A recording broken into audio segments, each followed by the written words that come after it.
So which side does one really believe? Verifying their figures is a tough job. This is an armed conflict, remember. Access to combat zones is limited. There are no independent observers.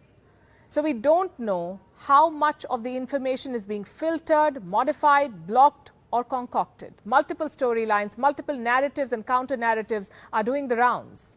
The first one is that the Ukrainians are successfully defending their land. How then did Russian troops reach the outskirts of Kiev in just 2 days? The second narrative is that Russian troops are making slow progress. How can they gauge the pace of Russia's progress with no access to Russia's battle plans? There's also a third narrative, which is essentially a moral binary. Whatever the West says is right, and anyone who does not accept this narrative is trying to undermine Ukraine's sovereignty. Now, all of these narratives can be challenged, should be challenged. In the age of social media, unfiltered information shapes opinions.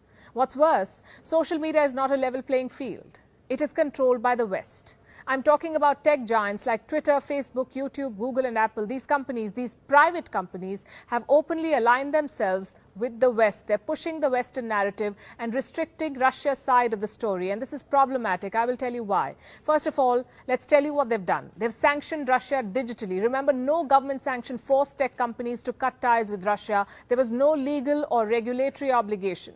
These companies just decided to take a side based on the perspective of their stakeholders. Google has barred Russian state media from monetizing content on its platforms. Apple has gone one step further. It has suspended all product sales in Russia, cut Russians off Apple Play and other services. It has also blocked RT and Sputnik from its app store everywhere outside Russia. Then we have Twitter. It is labeling all posts by the Russian state media, adding a warning of sorts on pro-Russian stories. Then we come to Meta, the parent company of Facebook. It has left its contemporaries way behind. I'll show you a report. It was released on Friday. It says Facebook and Instagram will allow posts calling for violence against Russians and their president, Vladimir Putin. Isn't that criminal? Won't this promote hate? Won't this incite hostility against all Russians? These tech giants are overstepping their purpose, deciding when it's okay to call for violence and when it's not. And this sets a wrong precedent. It also raises strategic questions for other countries. What if America were the aggressor in this conflict? What if the US had invaded another country, which they have in the past? Would these tech giants have done the same? Look at this map now. It shows all the countries that the United States has either invaded or been militarily involved in. Do you know how many there are? The US has invaded or fought in at least 84 of the 193 countries recognized by the United Nations. And none of this, none of what I've just told you, justifies Russia's actions. The invasion is wrong and criminal, no two ways about it. What I want to underline here is the hypocrisy of American institutions, the selective approach of big tech. In 2021, 3 American rights groups released a report. It said that instead of staying neutral, big tech made huge profits from America's war on terror, especially Facebook, Google, Microsoft, and Amazon.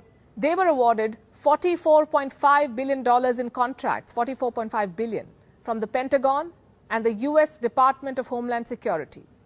What were these contracts about? Aiding the US military in its operations, providing them with digital tools that can be used in wars. What kind of tools? Crucial databases, cloud computing services, surveillance, drone technology, even pushing narratives. The report says that Facebook alone sold $350,000 worth of advertising to promote America's federally funded Extremism Watch. It covers stories on violent extremism trends in Islamic nations.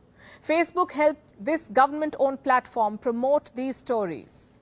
And this was just one contract. This report says that there were hundreds of other contracts and subcontracts that were awarded to American tech giants yet to be made public.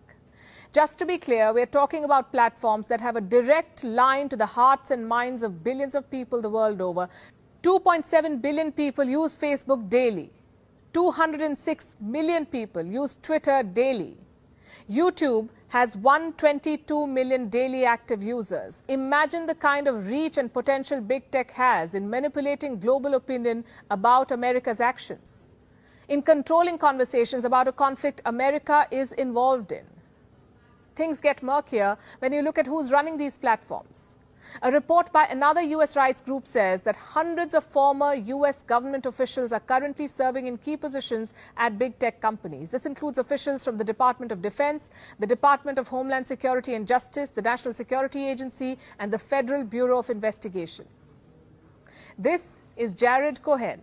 He was a policy planner at the U.S. State Department. He currently runs Jigsaw, a technology incubator created by Google to develop counter-terrorism tools for social media platforms. This is Steve Pandelides. He worked at the FBI for 20 years. He's currently the director of security at Amazon Web Services. This is Joseph D. Rozek. He worked at the Department of Defense. He now works at Microsoft, where he specializes in quote-unquote information sharing. And these are just a few names. There are many, many more. Reports say there's a revolving door of sorts between big tech and U.S. government agencies, countless security officials and policymakers pigeonholing information to suit American interests. They say whoever controls the flow of information controls the world. There could be no better description of what's happening right now.